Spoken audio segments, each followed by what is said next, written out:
Hello, dear listeners, and welcome back to our channel, Untold Tales.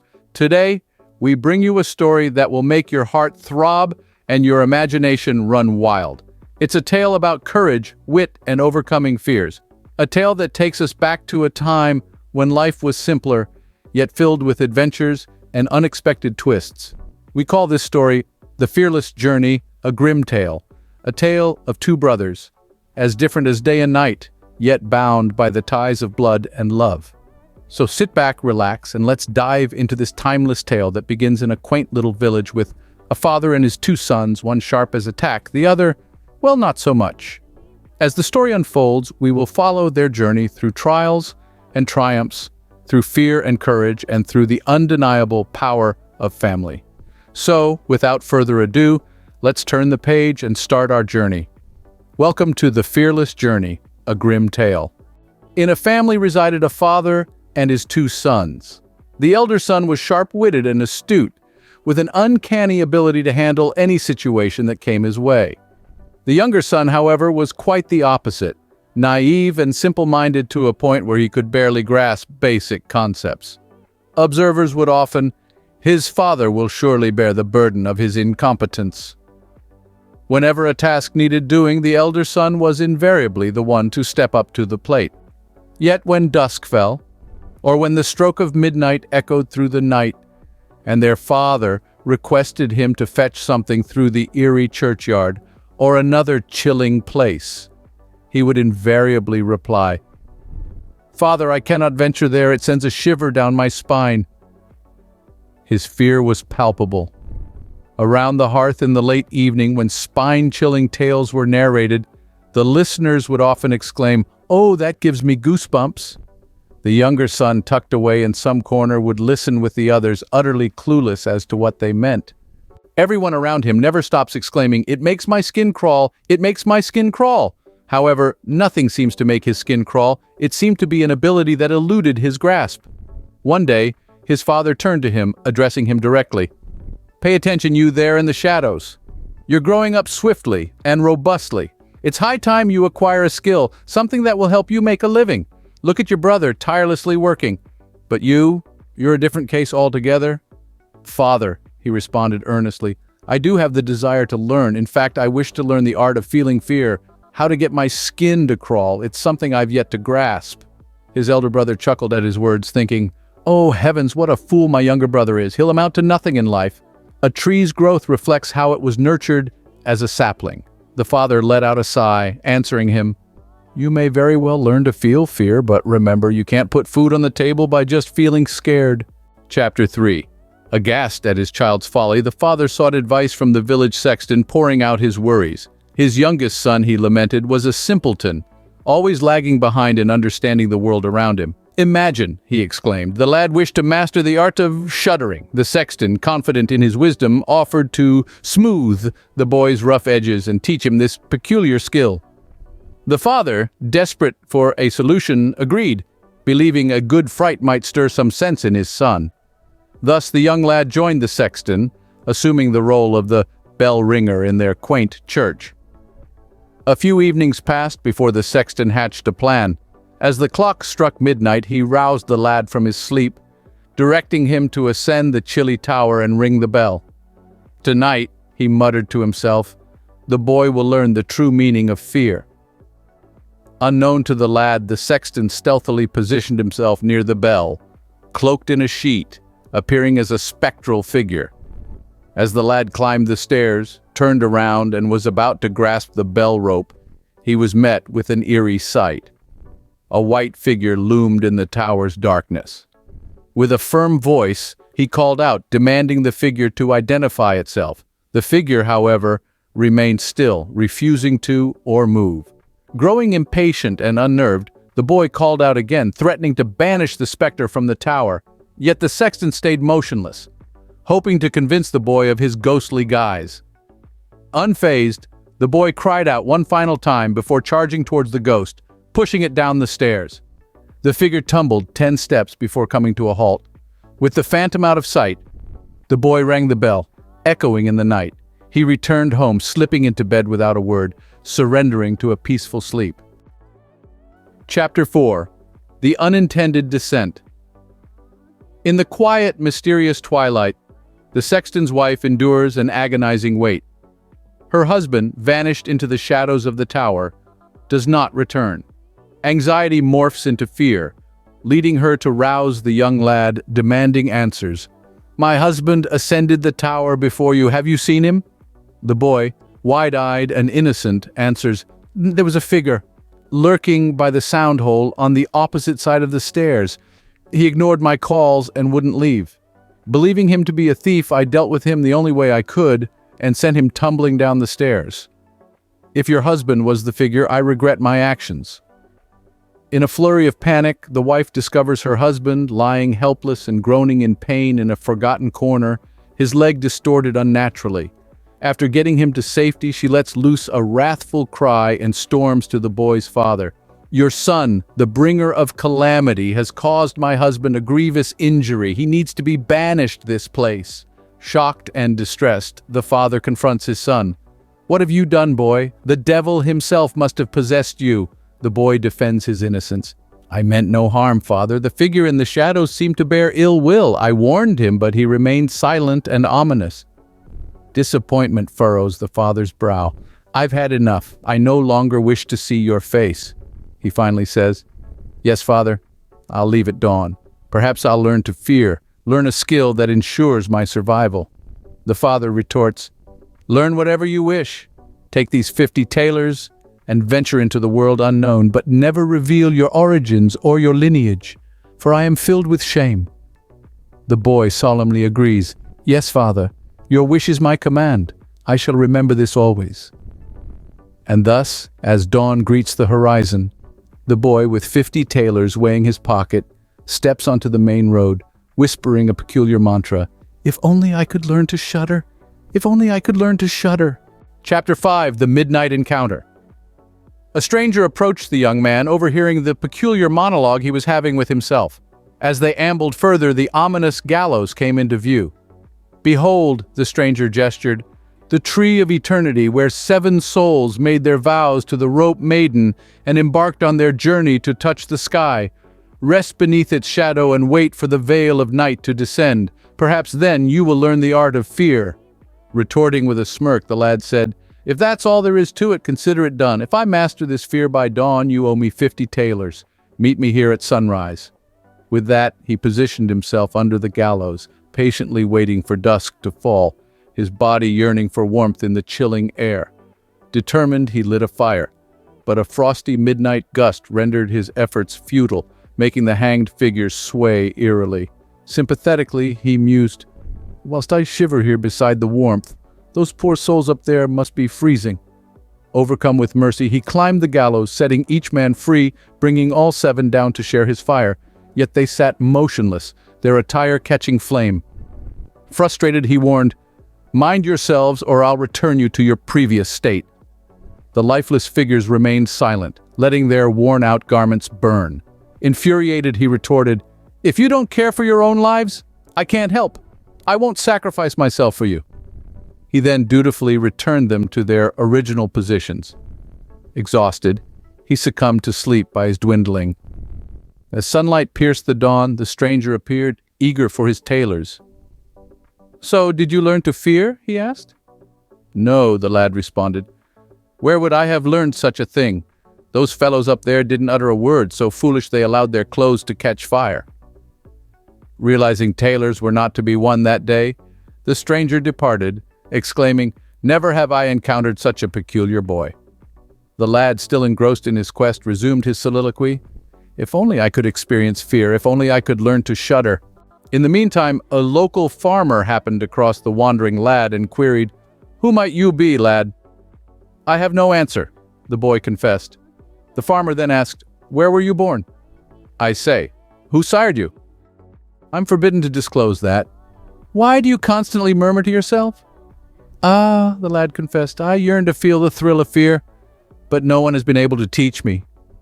"Enough with such nonsense," the farmer retorted. "Join me on my journey. I'll ensure you find a place to rest."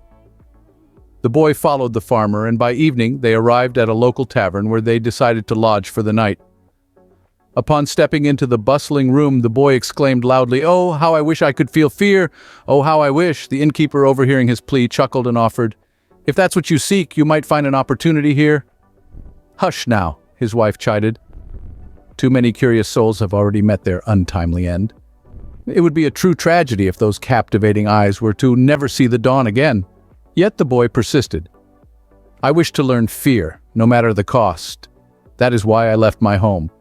He pestered the innkeeper relentlessly until he reluctantly shared a tale of a nearby haunted fortress where a brave soul could easily experience true terror if they dared to keep vigil for 3 nights.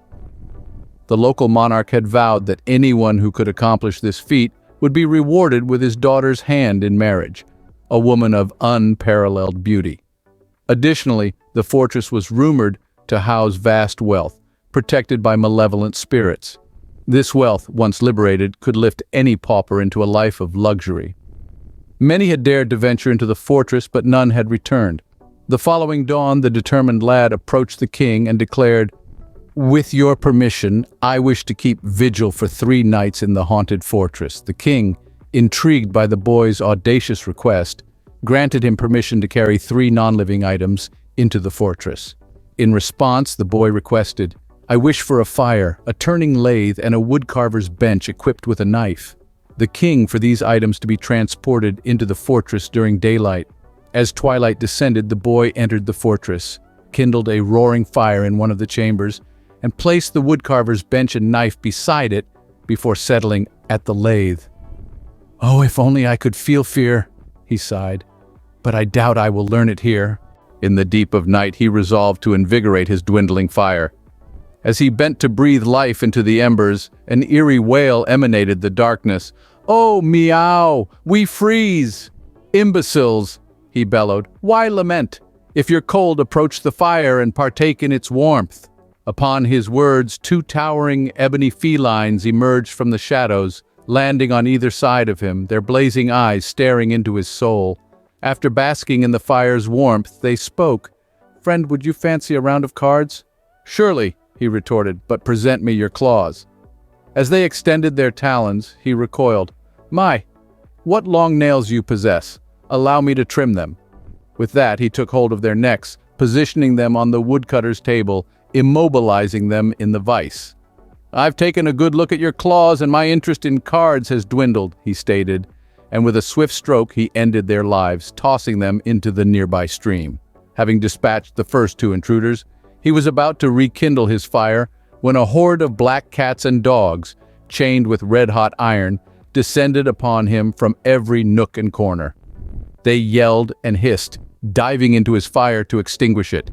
He observed them briefly, then, unable to bear it any longer, he grabbed his carving knife, shouting, "Begone, you fiends!" as he slashed at them. Some fled, the rest he slew, casting their bodies into the pond. Upon his return, he fanned the dying embers back to life, basking in their heat. Exhausted, he yearned for sleep. Spotting a large bed nestled in a corner, he sighed in relief. "This is exactly what I require." As he made to sleep, the bed sprang to life, traversing the entire castle. "Very well," he said, "but let's hasten." The bed bolted through the castle like a chariot drawn by 6 horses, until suddenly it flipped, pinning him beneath it. Swiftly, he tossed aside the bedding, extricating himself, leaving the bed to its wild journey.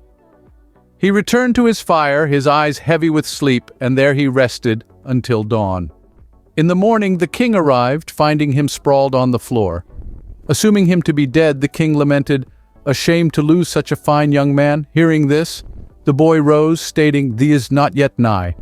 The king was astounded, but relieved him about his ordeal. The boy calmly replied, "1 night has passed, the remaining 2 shall too."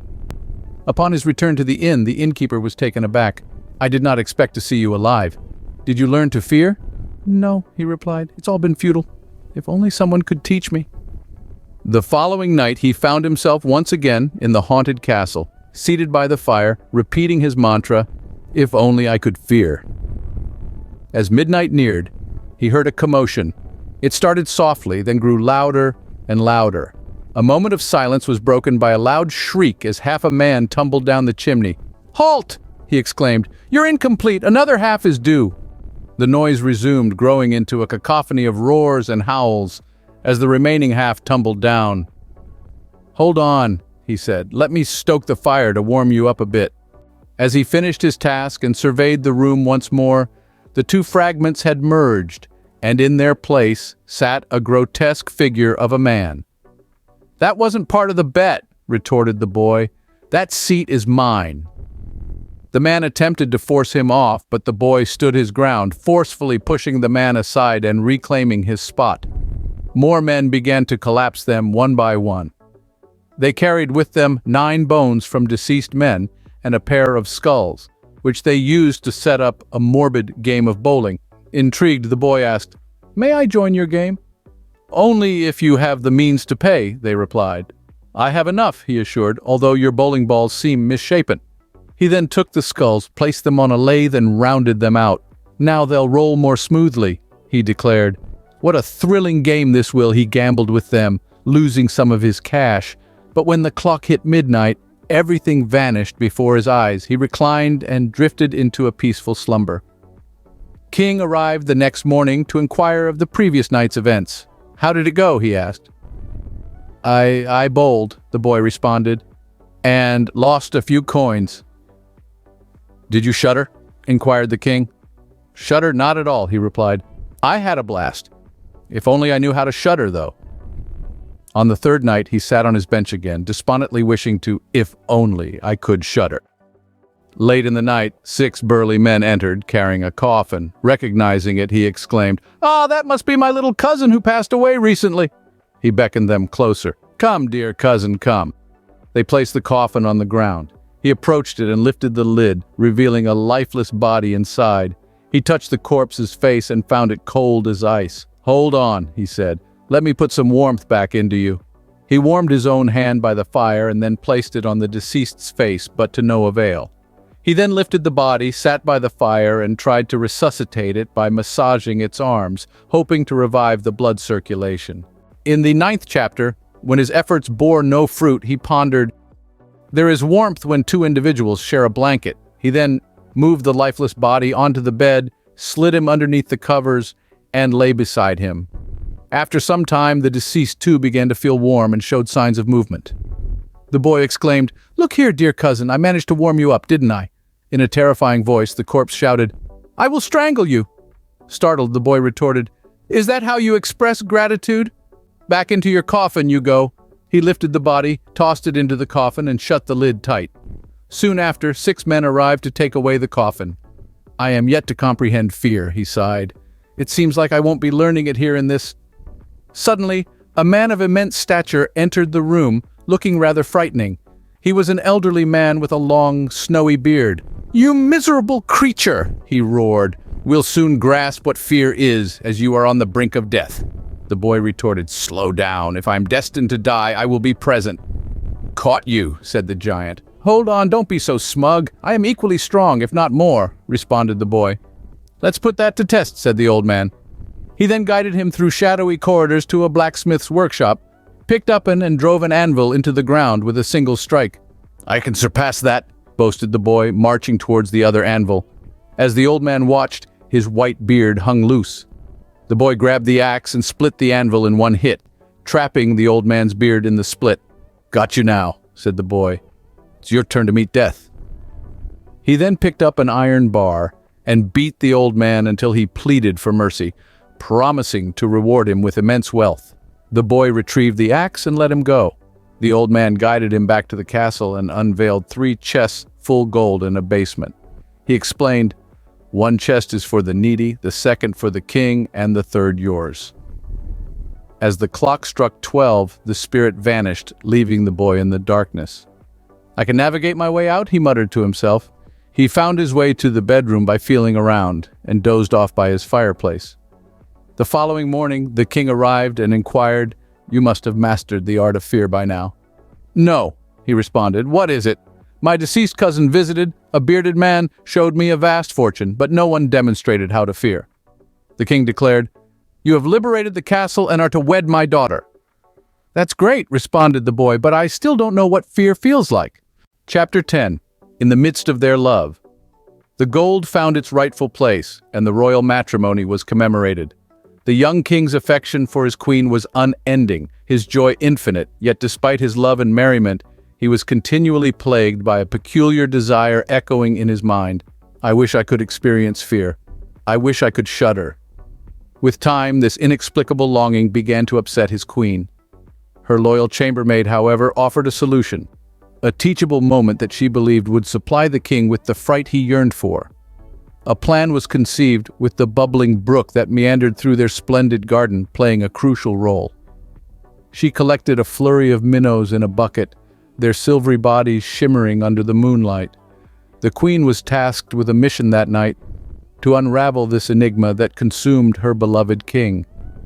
As the young king entered the realm of dreams, his wife was to gently remove the royal coverings and douse him in a torrent of icy water, wherein the minnows would dance and squirm all over his body.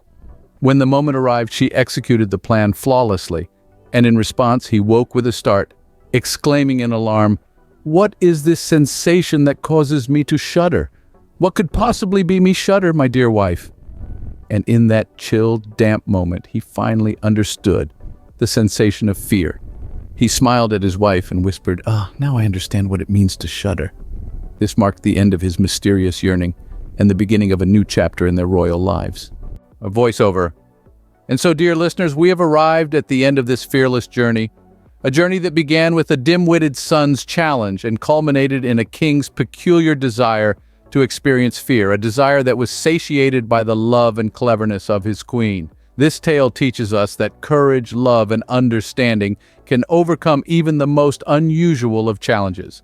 The king, with his unending bravery, reminded us that to be fearless is not to be without fear, but to face it head-on.